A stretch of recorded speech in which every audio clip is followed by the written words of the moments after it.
Assalamualaikum warahmatullahi wabarakatuh. Halo semuanya, saya Dr. Uli. Kali ini kita akan membahas serangan jantung pada usia muda.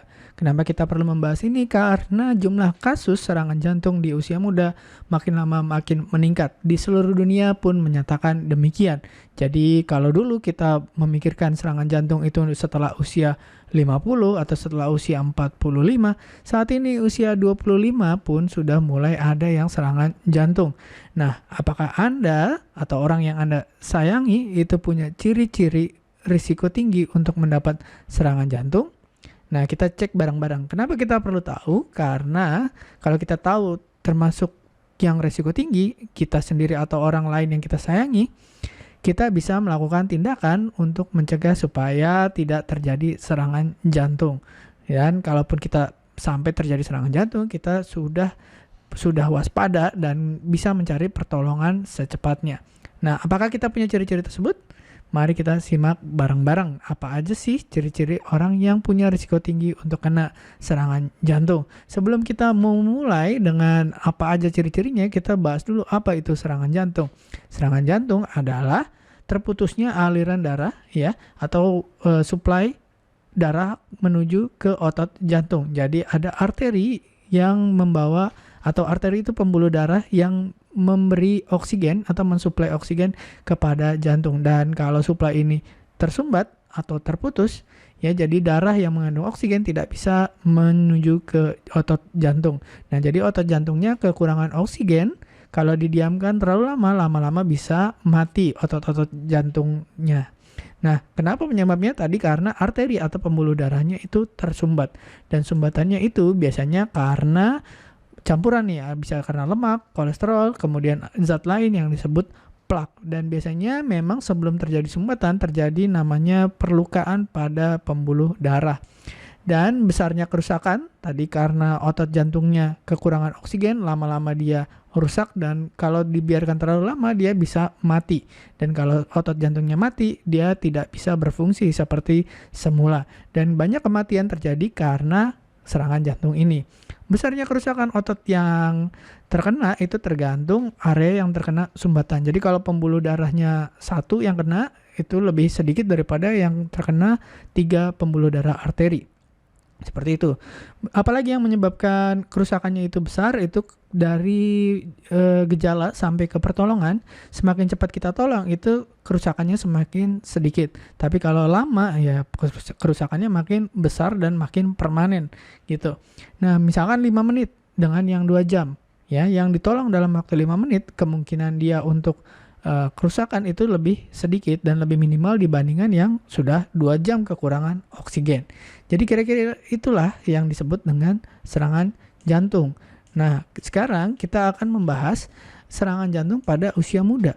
Apakah banyak kasusnya? Nah, ternyata 1 dari 5 kematian di seluruh dunia itu karena serangan jantung. Dan ternyata sekarang usia 25 sampai 64 itu sama ya, 1 dari 5 kematian itu disebabkan oleh serangan jantung. Laki-laki memang lebih sering, tapi perempuan itu 1,6 kali lebih mungkin untuk meninggal dalam waktu 1 tahun setelah serangan jantung. Dan saat ini usia muda itu serangan jantung meningkat. Seperti kita ingat mungkin kemarin waktu turnamen sepak bola Euro itu ada satu pemain Denmark ya, Christian Eriksen, mengalami serangan jantung di lapangan padahal usianya masih terbilang muda dan badannya pasti ya fit karena dia atlet sepak bola. Tapi siapapun ternyata bisa terkena serangan jantung ya, walaupun atlet sekalipun. Nah, tapi memang ada kemunculan serangan jantung yang makin meningkat di usia muda, itu kebanyakan disebabkan satu oleh aktivitas ya, aktivitasnya kurang, olahraganya kurang, kemudian tidurnya ya kurang cukup gitu, dan pilihan makanan yang buruk. Dan ini terjadi di seluruh dunia. Kenapa ya? Karena memang trennya seperti itu ya. Kemudian apa saja nih ciri-cirinya ya yang punya faktor risiko? Satu, mungkin Anda dari muda itu sudah punya riwayat hipertensi atau gangguan pembuluh darah. Kemudian orang-orang yang obesitas atau overweight itu 56% lebih mungkin untuk mendapatkan serangan jantung di usia muda. Jadi kalau Anda sekarang sudah overweight atau mungkin obesitas, Anda punya peluang untuk kena serangan jantung 56% lebih banyak. Jadi satu-satunya cara adalah Anda mengurangi berat badan supaya lebih ideal gitu. Nah, kemudian kalau Anda punya diabetes, ya, itu risiko serangan 2 kali lipat. Ya, jadi apalagi dengan bertambahnya usia itu risiko juga makin bertambah. Dan kalau Anda kolesterolnya tinggi, ya, dari muda itu makin berisiko. Dan setelah kemarin COVID-19 itu ditemukan orang yang mengalami COVID berkepanjangan atau prolong COVID itu risiko untuk serangan jantungnya juga lebih tinggi, bahkan yang pada usia muda. Dan bagi Anda yang dari muda itu senang pakai ganja atau marijuana dan pengguna kokain, itu termasuk yang punya risiko tinggi untuk mengalami serangan jantung di usia muda, ya.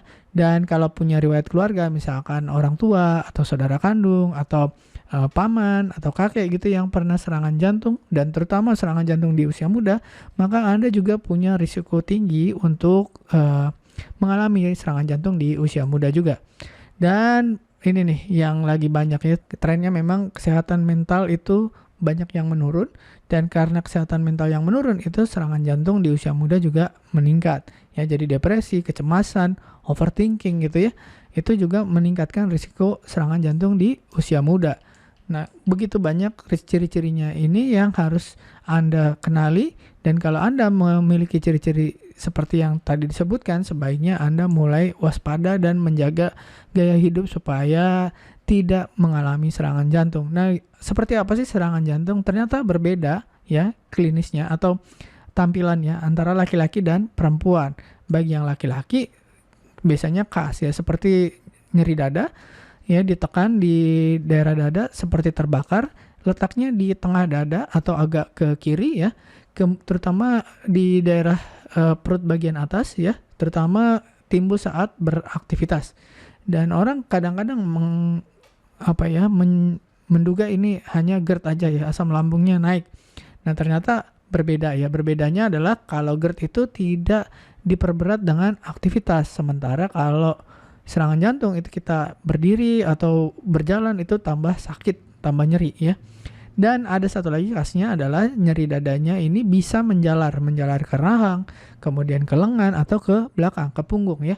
Nah, bedanya tadi dengan asam lambung adalah GERD ya atau asam lambung itu tidak memburuk saat beraktivitas. Jadi nyerinya tetap sama. Kita berjalan, duduk atau apa tetap sama. Tapi kalau serangan jantung kita mengubah aktivitas ya, berjalan atau berdiri atau bergerak, itu akan bertambah sakitnya. Nah, itu pada laki-laki. Dan kalau pada perempuan ternyata tidak khas atau tidak sama persis seperti yang di teori gitu. Nah, perempuan bisa jadi gejalanya justru ya serangan jantung pada usia muda perempuan, keringat dingin, kemudian kecapean, ya kayak sakit kepala, kemudian mual dan muntah, bahkan nyeri atau tidak nyaman di bagian tubuh bagian atas, bukan di dada ya, di punggung, di leher, di rahang, di lengan atau di perut. Justru malah tidak ada nyeri dadanya gitu ya, jarang ya. Dan ini juga sesak napas ya karena nyeri tadi. Dan itu tanda-tanda pada perempuan. Jadi kalau Anda mengalami gejala tersebut, segera ke IGD ya terdekat untuk mendapatkan pertolongan. Nah, gimana caranya supaya tidak terjadi serangan jantung tersebut adalah Anda harus menurunkan tadi risiko, menghilangkan ciri-ciri tadi. Satu, intinya jangan meremehkan. Jangan karena usianya masih muda terus tidak mau mengubah gaya hidup, tidak mau hidup lebih sehat. Dan yang kedua, Anda harus mau secara rutin melakukan pemeriksaan atau check up. Setelah check up, Anda harus mau mengubah gaya hidup jauh lebih sehat, dan kalaupun Anda ternyata perlu pengobatan secara medis, Anda harus mau melakukan pengobatan secara teratur gitu. Itulah bahayanya serangan jantung di usia muda dan ciri-cirinya dan bagaimana caranya kita bisa mencegah. Terima kasih sudah menyimak. Semoga bermanfaat. Saya Dr. Ruli. Wassalamualaikum warahmatullahi wabarakatuh. Terima kasih telah menonton hingga selesai. Jangan lupa tulis pendapat Anda di kolom komentar. Saya Dr. Ruli dan saya sangat senang bisa belajar dan berbagi dengan Anda. Salam hidup sehat dan mulia. Jangan lupa tekan tombol like, subscribe, lonceng notifikasi, dan ikuti media sosial kami sehingga Anda tidak akan melewatkan ilmu berguna lainnya dari kami. Sampai jumpa di video berikutnya.